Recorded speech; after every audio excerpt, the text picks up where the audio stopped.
लिनुपर्छ क्या यस्तो के मैले लिन्छु मैले जिम्मा ल्याएको छु आवश्यकता अनुसारले हतकडी लगाएको होला उहाँलाई हतकडी ल्याउन आवश्यक थियो आवश्यक थियो त लगाए नभए किन लाउँथ्यो त्यो हतकडी चटक त होइन नि त हतार त अब हामीले त त्यो त आदेश आएपछि जे हो त्यही गर्ने हो अदालतको आदेश आयो नि त उहाँले पक्राउ पूर्जी माग्दाखेरि पक्राउ पूर्जी पनि रहन्छ पक्राउ पूर्जी नै चाहिन्न क्या त्यो विषयमा त्यो अलिक स्पष्ट गरिदिनु न त्यसमा पक्राउ पूर्जी चाहिन्न पक्राउ पूर्जी दिने विषय होइन गृहमन्त्रीलाई नै थाहा रहन्छ है त्यो कुरा उहाँ त गृहमन्त्री भइसकेका मान्छे हो नि के विषयमा पक्राउ पूर्जी चाहिँदैन अदालतको निर्देश अदालतबाट आइसकेपछि त बुझाउने हो नि त लगेर नत्र त तिमीहरूले पक्राउ पूर्जी दिएर रहन्छ भनेर छोड्नु पर्छ नि त छुट्नु भएन नि त उहाँ पर्नु भयो नि त भित्र अहिले हजुर आदेश हो त्यो अदालतको आदेश फेरि आदेश कहाँको भन्दा अदालतको आदेश हो रवि लामिछाने पक्राउमा पनि त्यसरी नै विवाद भयो है नेपाल प्रहरीले चाहिँ यस्तो भयो विवाद भन्दा पनि विवाद गराउने काम भयो भन्नु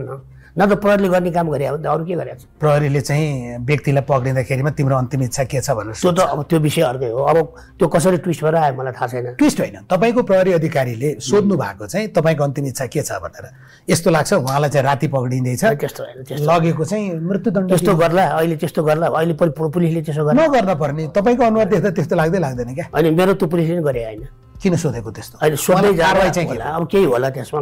के सन्दर्भमा के बोल्या होला बाहिर आउँदा अर्को आयो फ्ल्यास न्युज त अनेक बन्छ नि त हजुर त्यस्तो अनेक बन्दैन त्यस्तो होइन त्यो डिएसपीले त्यस्तो भने होइन होला त्यो मनसायले भने होइन होला मनसायको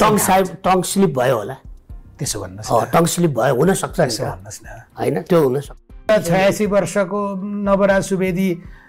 अस्ति शुक्रबार जस्तो लाग्छ हो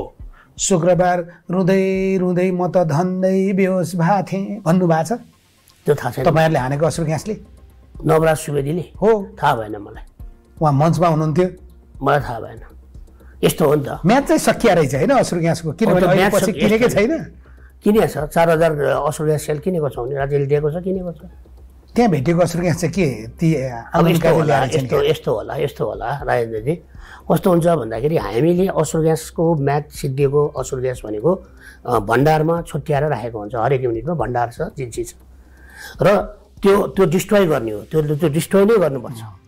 त्यसलाई डिस्ट्रोय गर्नुपर्छ अथवा अब कहिलेकाहीँ चाहिँ त्यो लिएर लान सक्ने मिसप्लेस भएको हुन सक्ला नवराज सुवेदीको घरमा उहाँलाई हाउस एरेस्ट राख्ने निर्देशन चाहिँ कसको हामीले हाउस एरेस्ट राखेको छैन लिगली रूपमा त्यो गरेको पनि छैन 12 जना प्रहरी चाहिँ लिएर गएर त्यहाँ के गट्टा खेलाको त्यो